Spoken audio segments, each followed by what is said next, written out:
से समय मथुरार राजा थांती उग्रसेन। बहुत धर्मपरायण राजा, खूब सुंदर भाव रे प्रजा पालन करुथांती। तांकर 9टी पुत्र संतान जन्म हेले। तन्मध्यरु सबुठारु बड़ पुत्र नाम हैला कंस। पिलाटी दिनरू ए कंसर स्वभाव, ए कंसर चालीचलन, कंसर कथबार्तार बहुत मात्रा रे दुखित होउथिले पिता उग्रसेन। अनेक चेष्टा भी करिसंती कंसर व्यवहार, कंसर कथा कहिबार शैली, कंसर आदत को बदलाइबा पाई, हेले पारि नाहंती। समय अतिक्रांत हो चलीची। टिके जेतेबेले जानिबार हो जाइछि कंस, से मने मने भाविची एबे समय आसीगला ए मथुरार राजसिंहासन रे बसिबार। पिता उग्रसेन सेतेबेले खूब सुंदर राज्य शासन करुथांती। समय क्रमे मिली थांता निश्चित भाव रे ए राजगादी कंस को, किंतु कंस अपेक्षा करिया भली स्थिति रे नथिला। तेणु लुकायित भावे एक सभा आयोजन कला, जो थिरे बाणासुर, नरकासुर इत्यादि कंसर इच्छा को पूर्ण करने को योजना प्रस्तुत कले। योजना अनुसार कंस तुम्हें नमस्कार करने को जाई महाराज उग्रसेन को हठात कि तांको उठाई आनी कारागृह रे बंदी कर दियो एवं तुम्हें ही राजा हो जाओ। एक कथा कंस को ठीक लगी। कंस चिंता करिछु निज बाहुबल रे पिता को बंदी गृह रे रखी निजको निजे आत्मघोषित राजा होइजिबी मथुरार। कंस ठीक से या ही करिछि। पिता उग्रसेन को नमस्कार करने को जाई हठात उठे नहीं पकई देइछि कोठी कारागार रे। यहाँ परे कंस आत्मघोषित राजा हो जाइछन्ति मथुरार। राजा हैला परे बहुत अन्याय अनीति करि चलीछि कंस। से समय होछि एमिति समयर कथा जोटा आम आलोचना करुचे। केवल कंस नुहे, धरापृष्ठ एककालीन अनेक गुड़ी अत्याचारी राजा आविर्भाव होइछि। ना से माने धर्म बाटरे अछंती, ना धर्मीय कार्यक्रम करने को दौरान। जागयज्ञ उपरे प्रहार चली, पूजा पाठ को निषेध करा जाइछि। अधर्म मार्ग रे समग्र पृथ्वी को चलाइबा को ये राजा माने चाहिंचंती। अनेक गुड़िए दुष्टंकर से समय आविर्भाव घटी एमानकर पाप कर्म द्वारा धरा माता पृथ्वी माता आ संभाली पारि नाही। पृथ्वी माता कौन करिछि, माँ पृथ्वी गाई बेश धारण करी जाइकी पहुँची जाइछन्ति सृष्टिकर्ता ब्रह्मा पाखरे। ब्रह्मा पाखरे निवेदन करिछन्ति पृथ्वी माता गोमाता रूप रे जे आओ ये धरा को संभाली हब नाही। जुआड़े देखिबे सेठी अन्याय, सेठी अत्याचार, ये सब देखी आओ मु सही पारु नाही, आपन किछि करंतु। ब्रह्मा सांगे सांगे कहिचन्ति जे मो हाथ रे किछि नाही, पालनर भार होउची विष्णु का हाथ रे। मु तुमको एतिकी साहाय्य करि परिबी, तुमको विष्णु का पाखरे नहीं पहुँचाई देवी। यहाँ पर गोमाता को नहीं ब्रह्मा जाई विष्णु का पाखरे पहुँचती। जेतବେଳେ विष्णु का पाखरे पहुँचती एवं समस्त कहानी कहिचन्ति पृथ्वी माता, सेतेबेले विष्णु भगवान कहिचन्ति मोर धरावतरणर समय आसीगलानी। तेणु हे माँ तुम्हें व्यथित हुआ नहीं। ये अल्प दिन भितरे दुष्ट नासिकी संत पालन करने मु धरामंडल को आसुची। पृथ्वी माता ଆନନ୍ଦ ମନରେ ଫେରି ଆସିଛନ୍ତି। ଯାହା ହେଉ ବର୍ତ୍ତମାନ କଂସ ସିନା ରଜା ହୋଇଗଲେ, ହେଲେ କଂସ ତାର ମନ୍ତ୍ରୀମାନଙ୍କ ଠାରୁ ଶୁଣିବାକୁ ପାଇଲା ଯେ ପ୍ରଜାମାନଙ୍କ ଭିତରେ କାନଫୁସି ଚାଲିଛି, ଫୁସ୍ଫୁସ୍ କଥାବାର୍ତ୍ତା ଚାଲିଛି, ମନ୍ତ୍ରଣା ଚାଲିଛି ଯେ ଯେଉଁ ପୁଅ ବାପାର ହେଲାନି ସେ ଆମର କ'ଣ ହେବ। କଂସ ମନେ ମନେ ଭାବିଛି ଯେ ଯଦି ପ୍ରଜାମାନେ ସମସ୍ତେ ଏକକାଳୀନ ଏକାଠି ହୋଇ କିଛି ଗୋଟେ ପ୍ରଜାମେଳି କରିଦିଅନ୍ତି ତାହେଲେ ମୋ ପାଇଁ କାଠିକର ପାଠ ହେବ। ପ୍ରଜାଙ୍କ ବିରୁଦ୍ଧରେ ଯିବା। ମନ୍ତ୍ରିମଣ୍ଡଳଙ୍କୁ ଡକେଇଛି, ଆଲୋଚନା ପର୍ଯ୍ୟାଲୋଚନା ହୋଇଛି, କ'ଣ କଲେ ଏ ପ୍ରଜାମାନେ ମୋର ଏ କୁକର୍ମକୁ ଭୁଲିଯିବେ। ଏହାପରେ କୃଷ୍ଣଙ୍କର କଂସଙ୍କର ଯେଉଁ ହିତୈଷୀ ଅଛନ୍ତି ସେମାନେ କହିଛନ୍ତି, କଂସ ଏ ପ୍ରଜାମାନଙ୍କର କିଛି ନଥାଏ, ଆଜି ତୁମେ କୁକର୍ମ କରିଛ, ତୁମ ବିଷୟରେ ଆଲୋଚନା ପର୍ଯ୍ୟାଲୋଚନା କରୁଛନ୍ତି।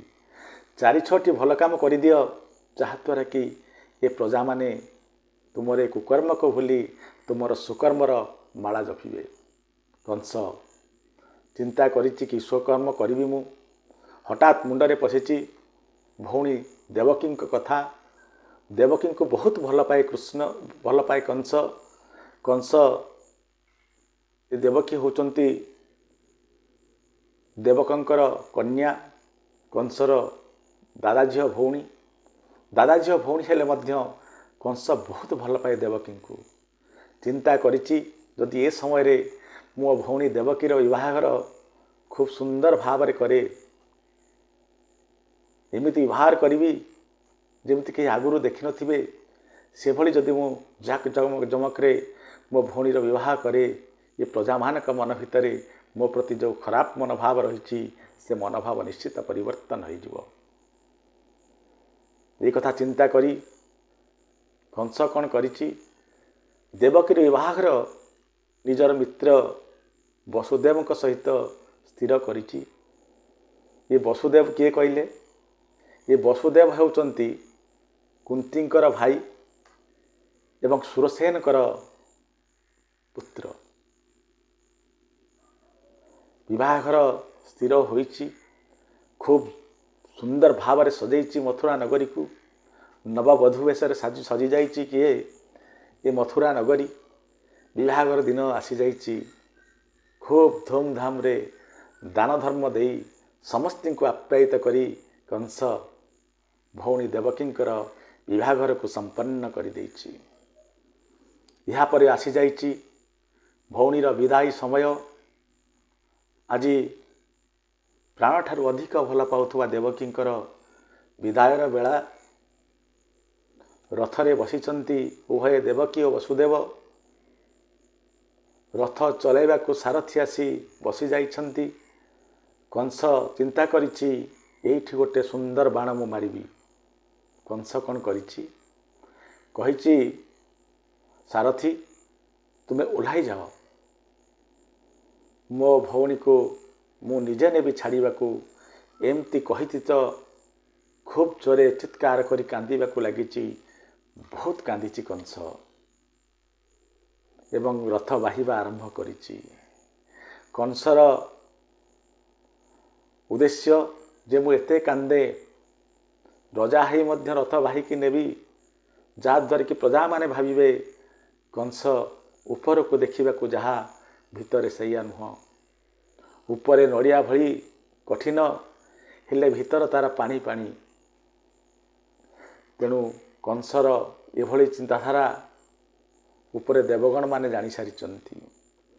ଦେବଗଣମାନେ ଚିନ୍ତା କରିଛନ୍ତି ଯେ ନା ଆଉ ନୁହଁ, ଇଏ ଲୋକଙ୍କୁ ବେକୁବ ବନାଉଛି, ତେଣୁ ଆର ପର୍ଦ୍ଦା ଫାସ୍ ହେବା ଦରକାର, ଆର ମୁଖା ଖୋଲିଯିବା ଦରକାର। ସେଥିପାଇଁ ଦେବଗଣମାନେ କ'ଣ କରିଛନ୍ତି, ଆକାଶ ମାର୍ଗରୁ ଉଦ୍ଘୋଷଣ କରିଛନ୍ତି, ଦେ କଂସ ତୁ ଯାହାକୁ ନେଇକି ଯାଉଛୁ ଏତେ ଆନନ୍ଦରେ ଛାଡ଼ିବା ପାଇଁ, ମନେ ରଖ କଂସ ଏଇ ଦେବକୀର ଅଷ୍ଟମ ସନ୍ତାନ ହିଁ ତୋର ମୃତ୍ୟୁର କାରଣ ହେବ।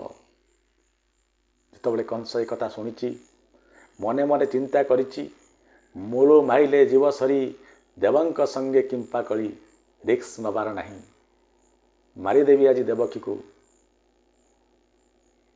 ଏହା ଭାବି ଦେବକୀଙ୍କ କେଶକୁ ଧରିଛି, ଖଡ଼ଗ ବାହାର କରିଛି, ହାଣିବାକୁ ଯାଉଛି, ମାରିବାକୁ ଯାଉଛି, ମୁଣ୍ଡଗଣ୍ଡି ଅଲଗା କରିବାକୁ ଯାଉଛି। ଏ ସମୟରେ ବସୁଦେବ ଆସି ପହଞ୍ଚି ଯାଇଛନ୍ତି ଏ ଭାଇ ଭଉଣୀଙ୍କ ମଧ୍ୟରେ। ବସୁଦେବ କହିଛନ୍ତି, ବନ୍ଧୁ, ଦେବକୀର ଅଷ୍ଟମ ଗର୍ଭର ସନ୍ତାନ ତୁମର ଶତ୍ରୁ। ଆକାଶବାଣୀ ହେଇନି ଯେ ଦେବକୀ ତୁମର ଶତ୍ରୁ ବୋଲି। ଯଦି ଦେବକୀ ତୁମର ଶତ୍ରୁ ନୁହଁ ତାହେଲେ ତୁମେ ତାକୁ ମାରୁଛ କାହିଁକି? ବନ୍ଧୁ, ତୁମେ କ'ଣ ଜାଣିନ ନାରୀ ସବୁବେଳେ ସମ୍ମାନନୀୟା? ଭଉଣୀକୁ ଆଶୀର୍ବାଦ ଦିଆଯାଏ, ଭଉଣୀର ଅମଙ୍ଗଳ କରାଯାଏ ନାହିଁ। ଏଇ ନଗଦା ନଗଦି ତୁମେ ଭଉଣୀର ବିବାହଘର କରିଛ, ମାରିବାକୁ ତୁମ ହାତ ଯାଉଛି କେମିତି? ବନ୍ଧୁ, ବ୍ୟସ୍ତ ହୁଅନି। ଦେବକୀର ଯେତୋଟି ସନ୍ତାନ ହେବେ, ଏ ମିତ୍ର ବସୁଦେବ ତୁମକୁ କଥା ଦେଉଛି, ପ୍ରତିଟି ସନ୍ତାନକୁ ତୁମରି ହାତରେ ଅର୍ପଣ କରିବ ଏବଂ ତୁମର ଇଚ୍ଛା ଯାହା ହେବ ସେ ପିଲାମାନଙ୍କ ସହିତ ତୁମେ ସେୟା କରିବ। ବସୁଦେବଙ୍କ କଥା ଅକାଟ୍ୟ। ବସୁଦେବ ଭାରି ସତ୍ୟବାଦୀ, କଂସର ବହୁତ ବିଶ୍ୱାସ। ଏଣେ ବସୁଦେବ କହିଦେଲେ ଯେ ଦେଖ, ପ୍ରଜାମାନେ ଦେଖୁଛନ୍ତି କଂସ ବାସ୍ତବିକତାକୁ ଫେରି ଆସିଛି, ଯେ କେତେ ବଡ଼ ଭୁଲ ମୁଁ କରିବାକୁ ଯାଉଥିଲି। ଯେଉଁ ପ୍ରଜାମାନଙ୍କୁ ଖୁସି କରିବା ପାଇଁ ମୁଁ ଏତେ ବଡ଼ କାଣ୍ଡ କଲି, ଭଉଣୀର ବିବାହଘର କଲି, ଏତେ ଟଙ୍କା ଖର୍ଚ୍ଚ କଲି, ସାମାନ୍ୟ ଟିକେ ଭୁଲ ପାଇଁ ସେଥିରେ ପାଣି ଫେରି ଯାଇଥାନ୍ତା ଯଦି ମୁଁ ଦେବକୀକୁ ମାରି ଦେଇଥାନ୍ତି। ଏହାପରେ କଂସ କହିଛନ୍ତି, ବସୁଦେବ, ବନ୍ଧୁ ହିସାବରେ ମୁଁ ତୁମ କଥା ରଖୁଛି, ତୁମକୁ ମଧ୍ୟ ମୋ କଥା ରଖିବାକୁ ପଡ଼ିବ। ଯେ ପର୍ଯ୍ୟନ୍ତ ଦେବକୀ ଅଷ୍ଟମ ସନ୍ତାନ ଜନ୍ମ ନ ଦେଇଛି, ସେ ପର୍ଯ୍ୟନ୍ତ ତୁମ ଦୁହିଁଙ୍କୁ ମୋର କାରାଗୃହରେ ରହିବାକୁ ପଡ଼ିବ। ଏହାପରେ ବନ୍ଦୀ ବନେଇ ଦେଇଛି ବସୁଦେବ ଏବଂ ଦେବକୀଙ୍କୁ ପକାଇ ଦେଇଛି କେଉଁଠି?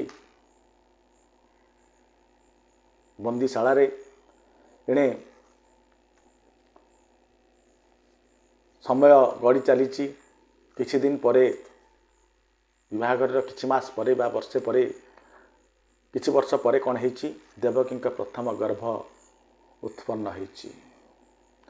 ଦେବକୀଙ୍କ ପ୍ରଥମ ଗର୍ଭ ଯେତେବେଳେ ପିଲାଟି ଜନ୍ମ ହେଇଛି, ବସୁଦେବ ସତ୍ୟନିଷ୍ଠ, ତେଣୁ ସାଙ୍ଗେ ସାଙ୍ଗେ କ'ଣ କରିଛନ୍ତି? କଂସ କତିକି ଖବର ଯାଇଛି, କଂସ ଆସିଛି ଏବଂ ବସୁଦେବ ଅର୍ପଣ କରିଛନ୍ତି ସେ ପିଲାଟିକୁ କାହାକୁ? କଂସକୁ। ଯେତେବେଳେ କଂସ ପିଲାଟିକି ପାଇଛି ଏବଂ ବସୁଦେବ କଥା ରଖିଛନ୍ତି, ସେତେବେଳେ କଂସ ମନେ ମନେ ଭାବିଛି ମୋର ଶତ୍ରୁ ଅଷ୍ଟମ ଗର୍ଭରେ, ଏ ପ୍ରଥମ ପିଲାଟିକୁ ମୁଁ ମାରିବି କାହିଁକି? ପ୍ରଥମ ପିଲା ସହିତ ମୋର ଶତ୍ରୁତା କ'ଣ? ଏହା ଭାବି କଂସ ପିଲାଟିକୁ ଫେରାଇ ଦେଇଛି ଯେ ଆ ସହିତ ମୋର ଶତ୍ରୁତା କିଛି ନାହିଁ। ଅଷ୍ଟମ ଗର୍ଭରେ ମୋର ଶତ୍ରୁ ଆସିବ। ଏଣେ ନାରଦ କ'ଣ କରିଛନ୍ତି? ଆସି ପହଞ୍ଚି ଯାଇଛନ୍ତି। ନାରଦ ମନେ ମନେ ଚିନ୍ତା କରିଛନ୍ତି, ସବୁଠାରୁ ବଡ଼ ପାପ ହେଉଛି ବାଳ ହତ୍ୟା। ଯଦି କଂସ ବାଳ ହତ୍ୟା ନ କରେ ତାହେଲେ ତାର ମୃତ୍ୟୁ ଆସନ୍ନ ହୋଇପାରିବ ନାହିଁ। ତେଣୁ ନାରଦ ଗୋଟେ କମଳର ପୁଷ୍ପ ଆଣି ପହଞ୍ଚି ଯାଇଛନ୍ତି ଏ କଂସ ପାଖରେ, ଦେଖାଇଛନ୍ତି, କହିଛନ୍ତି, ହେ କଂସ, ମୋତେ ତୁମେ ଏହାର ଅଷ୍ଟମ ପାଖୁଡ଼ାଟି ଚିହ୍ନାଅ। କଂସ ଗଣିଛି 1 2 3 4 ଏମିତି 8 ପର୍ଯ୍ୟନ୍ତ। ଏଇଟା ହେଉଛି ଅଷ୍ଟମ। ଏହାପରେ ନାରଦ କହିଛନ୍ତି, ତୁମେ ସେଠୁ ନୁହଁ, ଏଠୁ ଗଣ। ଏଠୁ ଗଣିଲା ପରେ ଆଉ ଗୋଟେ ଅଷ୍ଟମ ପାଖୁଡ଼ା ମିଳିଛି। ଏମିତି ଯାହାକୁ ଦେଖିଲା ବେଳକୁ ସିଏ ଅଷ୍ଟମ। ହଠାତ୍ କଂସ ଚିତ୍କାର କରିଛି, ଗୁରୁଦେବ, ମୁଁ ଜାଣିଗଲି ଆପଣ ଯାହା କହିବାକୁ ଚାହୁଁଛନ୍ତି। ବିଷ୍ଣୁଙ୍କର ଗଣତି କିଏ ବା ଜାଣିଛି? ପ୍ରଥମଟି ଅଷ୍ଟମ ହୋଇପାରେ, ଅଷ୍ଟମଟି ମଧ୍ୟ ପ୍ରଥମ ହୋଇପାରେ।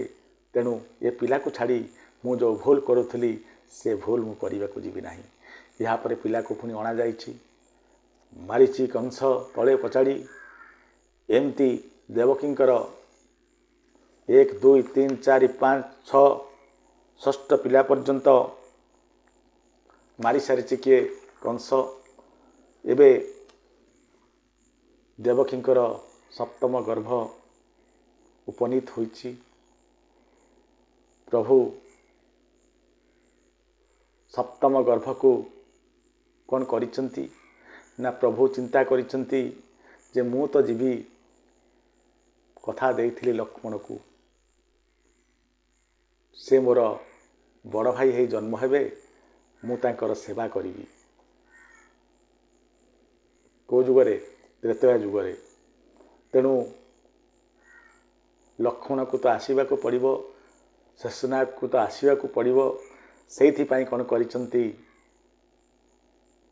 ଭଗବାନ ଯେ ଗୋଟେ କାମ କର, ଯଦି ଯୋଗମାୟାକୁ ଡାକିଛନ୍ତି, କହିଛନ୍ତି ଯଦି ଇଏ ଜନ୍ମ ହେଲେ ବନ୍ଦୀ ଘରେ କଂସ ନବ ମାରିଦେବ, ଶେଷନାଗ ଜନ୍ମ ହେବାର ବା ଆମର ଲକ୍ଷ୍ମଣ ଜନ୍ମ ହେବାର କିଛି ଲାଭ ହେବ ନାହିଁ। ତେଣୁ ଗୋଟେ କାମ କର ଯୋଗମାୟା, ତୁମେ ଏଇ ଯେଉଁ ମା ଦେବକୀଙ୍କ ଗର୍ଭରୁ ଏଇ ଯେଉଁ ସପ୍ତମ ଗର୍ଭକୁ ତୁମେ ସ୍ଥାନାନ୍ତରଣ କର କେଉଁଠିକି?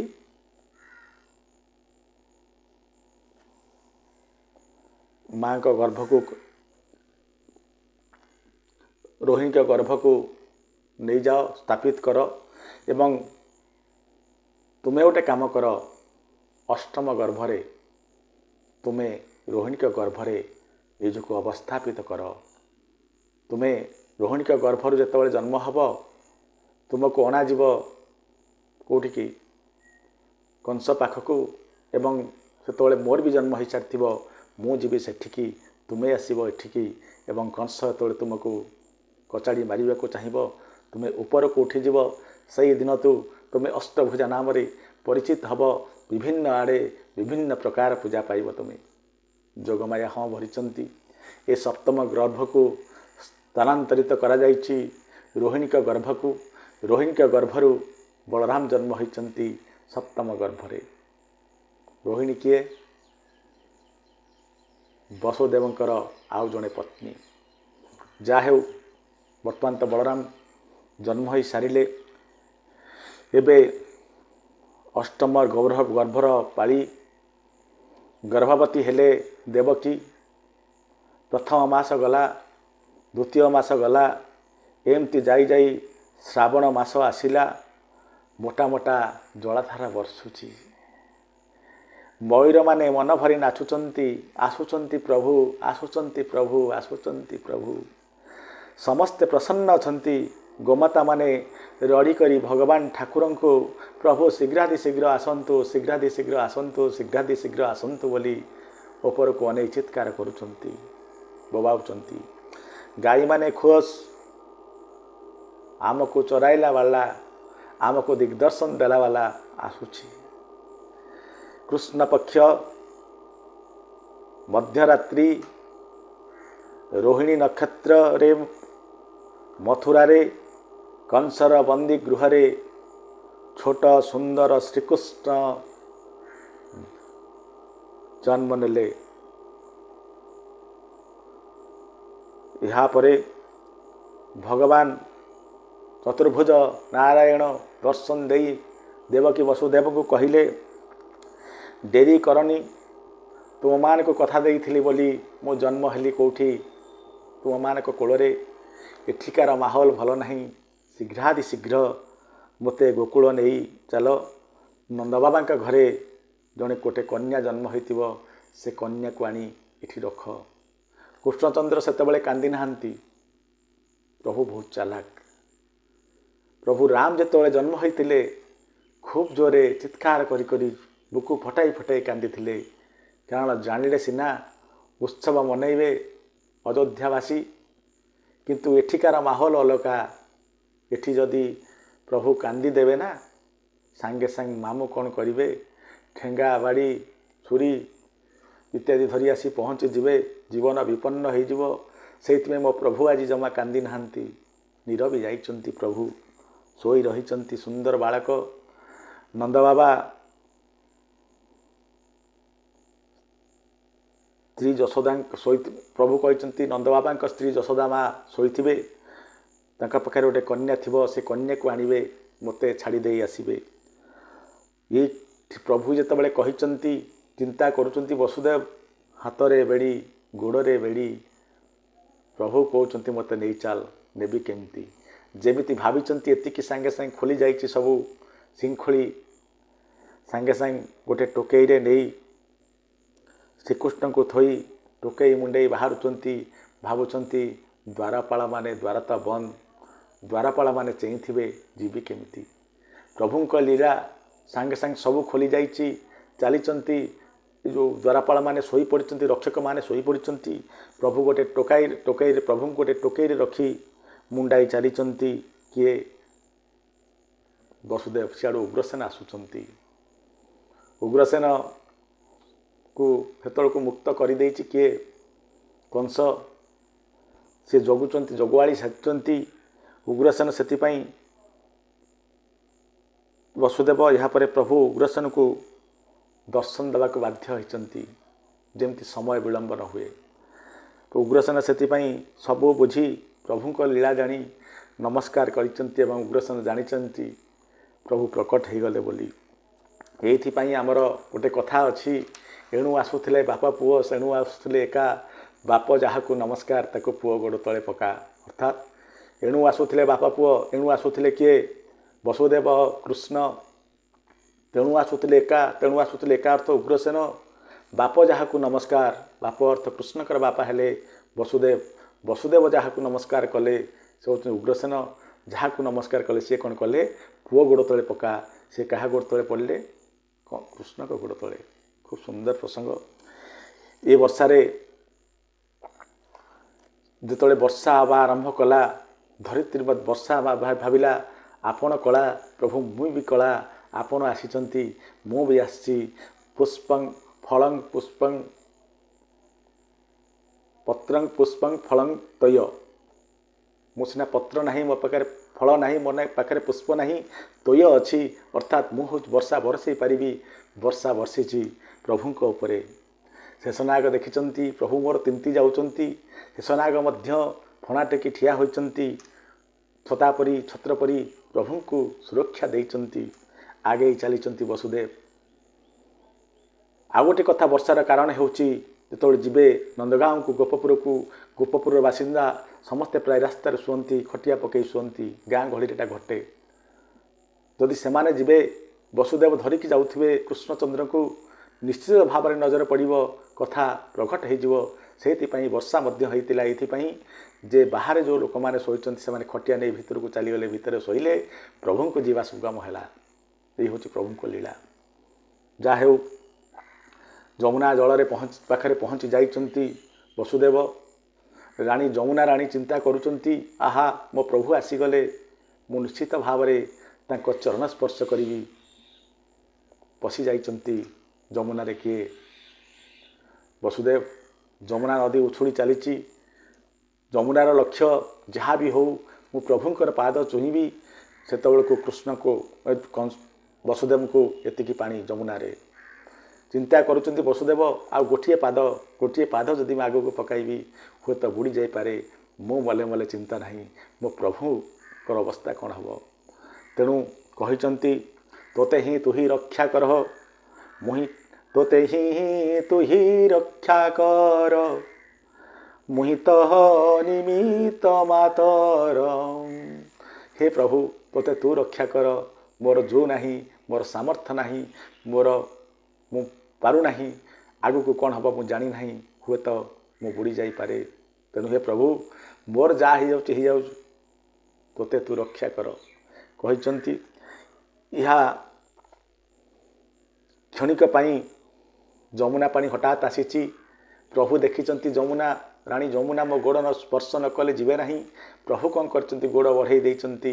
ଯମୁନା ସ୍ପର୍ଶ କରିଛି ଏବଂ ମା ଯମୁନାଙ୍କର ଇଚ୍ଛା ପୂର୍ଣ୍ଣ ହୋଇଛି। ମା ଯମୁନା ଏବେ ରାସ୍ତା ଛାଡ଼ି ଯାଇଛନ୍ତି। ଏ ଯମୁନା ନଈ ଉଛୁଳିବା ଆଉ ତଳକୁ ଖସିବା ବିଷୟରେ ଆଉ ଜଣେ ବାବା ଖୁବ୍ ସୁନ୍ଦର କଥା କହନ୍ତି। ଯମୁନା ରାଣୀ ଉଠିଛନ୍ତି ଉପରକୁ କୃଷ୍ଣଚନ୍ଦ୍ରଙ୍କ ମୁଖ ଦର୍ଶନ କରିବା ପାଇଁ। କୃଷ୍ଣଚନ୍ଦ୍ରଙ୍କ ମୁଖ ତ ଦେଖିପାରି ନାହାନ୍ତି, ଶ୍ୱଶୁରଙ୍କ ଦାଢ଼ି ଦେଖିଛନ୍ତି, ଶ୍ୱଶୁରଙ୍କ ମୁଖୁଡ଼ା ଦେଖିଛନ୍ତି। ଯେତେବେଳେ ଶ୍ୱଶୁରଙ୍କ ମୁଖୁଡ଼ା ଦେଖିଛନ୍ତି, ଲଜ୍ଜାରେ ସରମି ଯାଇ ଯମୁନା ନଦୀ କ'ଣ କରିଛନ୍ତି, ନିଜର ବାସ୍ତବିକତାକୁ ଫେରି ଆସିଛନ୍ତି। ଖୁବ୍ ସୁନ୍ଦର ପ୍ରସଙ୍ଗ। ଯାହା ହେଉ यापर प्रभु जाइछन्ति किए वसुदेव जाइछन्ति प्रभु को नहीं संगे संगे पहुँची जाइछन्ति नंद बाबा घरे। नंद बाबा का घरे समस्ते जगिछन्ति माँ यशोदा को हेले प्रभु लीला समस्त को निद हो जाइछि। समस्ते शोई पड़िछन्ति। वसुदेव देखिछन्ति सबू ठीक अच्छी माहौल ठीक अच्छी जाई छाड़ी देइछन्ति कहा कृष्णचंद्र को आनिछन्ति उठेकी कहा जोगमाया को आनी पहुँची जाइछन्ति कौठी से कारागृह रे पशिबा क्षणी धड़ धाड़ के कबाट सब बंद हो जाइछि एवं खोली जाइछि कौन कबाट खोली जाइछि कबाट बंद हो जाइछि शिखुड़ी पुणी बंधा सरी सबू एवं ये माने एत बड़े उठी पड़ते कौ मैंने जो मैंने शोई पड़ते समस्त उठी पड़ते। प्रभु देखिछन्ति जे माहौल ठीक अच्छी यहाँ पर जोगमाया खूब जोरे क्रंदन करने को लगी। अष्टम गर्भरे जो जोगमाया आसचन्ति ये क्रंदन शुणी सांगे सांगे जाई कहिछन्ति ये जो प्रहरी गण कंस को जे कन्याटीए जन्म होइछि कंस चिंता करिछि जे तो मोर अष्टम गर्भरे संतान पुत्रटीए मते मारी थांता ये कन्या हैला केमती आसीछि कंस देवकी पाखक प्रथमे आसीछि कंस भाविछि से पुओ हो कि झील हो मोर रिक्स नबार नाही मोर मारिया कथा मु मारिदेवी सफा करिया कथा सफा करदेवी मु कंटक रखिबिनी आगामी दिन पाई या भावी कन्या को लेकिन जो पकड़ा जाइछि कंस हाथ खसी जाइछन्ति। जोगमाया कहिछन्ति रे कंस तो समय पाख हो गलानी तू मते कौन मारुछु तोते मारिला बाला जन्म हो सारी ब्रजधाम रे गोपपुर रे। जेमती कथा शुणी कंस दुखित होइछि जे मो शत्रु जन्म होइछि ब्रजरे मु मो भौणी को एते कष्ट दउछि।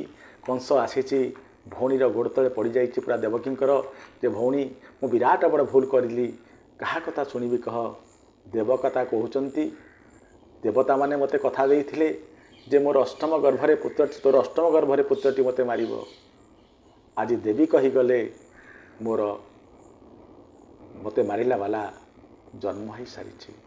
ये देवता कथा ठीक ना ये देवी के कथा ठीक ये माने कथार विश्वास करी भौणी विराट बड़ा भूल करदेली खोलीदेले क्या देवकी आ वसुदेव को इणे कौन होइछि छाड़ी देइछन जेतबेले क्या जो कन्या को कौटी कन्या को लेकिन आसचन्ति कृष्णचंद्र को छाड़ी देइछन्ति गोपपुर रे समस्ते शोई पड़िथिले जेमती माहौल प्रभु जानीगले जे पिता जाइके पहुँची गले बंदीशाला रे पिता मध्य सब काम ठीक ठाक होइछि यहाँ पर क्रंदन करने को लगिले खूब जोर रे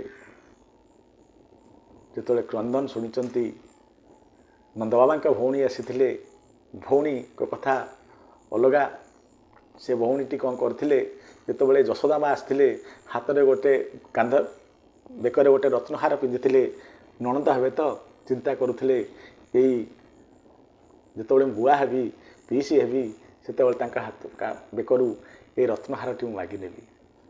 समय अतिक्रांत होइछि बुआ तो हो पारि नाहांती पिला नाही जन्म करि नाहांती यशोदा यही समय हठात कि आसी पहुँचती किसी बाबाजी किसी सन्त साधु ब्रजमंडल से माने आशीर्वाद दो दो नंद बाबा कहते पुत्रवान हुआ जा हो नंद बाबा कहते जे मु तो एत वर्ष है मोर पिलाटे ना एत बुढ़ा बयस पिला आसो कौटू से ना आम आशीर्वाद दे मैंने हम जा हो पुटे जन्म हबार जो पिला गर्भवती हेले किए यशोदा से नंद बाबा जा डाकी आनी भौणी को ये भौणी चिंता कले जा हो अनेक दिन स्वप्न मोर सार्थक हम बुआ हेबी रत्नमाली मागी आनी क्या यशोदा ठारू से ही प्रथमे देखिछन्ति कृष्णचंद्र जन्म समस्ते शोइछन्ति दौड़ी भाई को आगे खबर देवी नंद बाबा पाखे जाई पहुँचती भाई मते किसी दियो मते किसी दियो मुझे जाई कहबी अरे कौन कह यापर कहते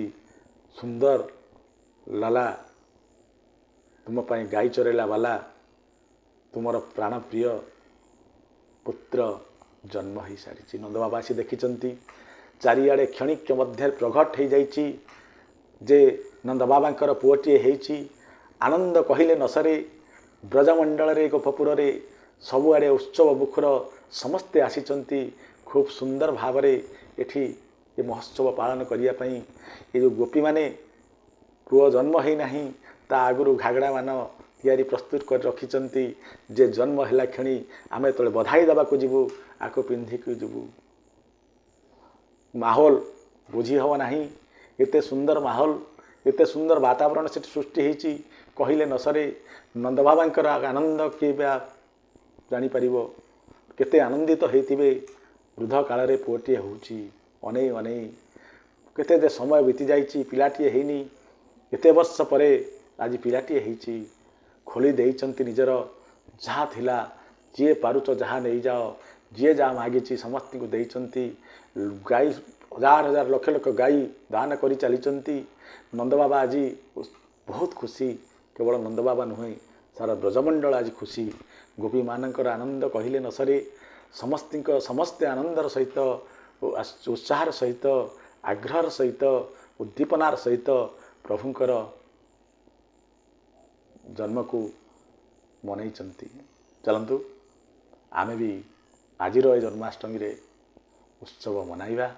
ପ୍ରଭୁଙ୍କୁ ମନଭରି ପ୍ରାର୍ଥନା କରିବା, ହେ ପ୍ରଭୁ ଆପଣ ଆମର, ଆମେ ଆପଣଙ୍କର। जो जहाँ रख दोगी नाथ वही मैं रहूँगा, जहाँ ले चलोगी वहाँ मैं जाऊँगा। हे नाथ मते जोठी रखिब मु सेठी रहिबी, मते जुआड़े नहीं चलिब मु सियाड़े जीवी। प्रभु मु निजको आपणक पाखरे उत्सर्ग कर दौची। आशा करुच्ची दर्शक बंधु आजिर ए कथा निश्चित भाव में भल लगी। आगामी वीडियो पुणी तो देखा से पर्यंत रहुची। नमस्कार।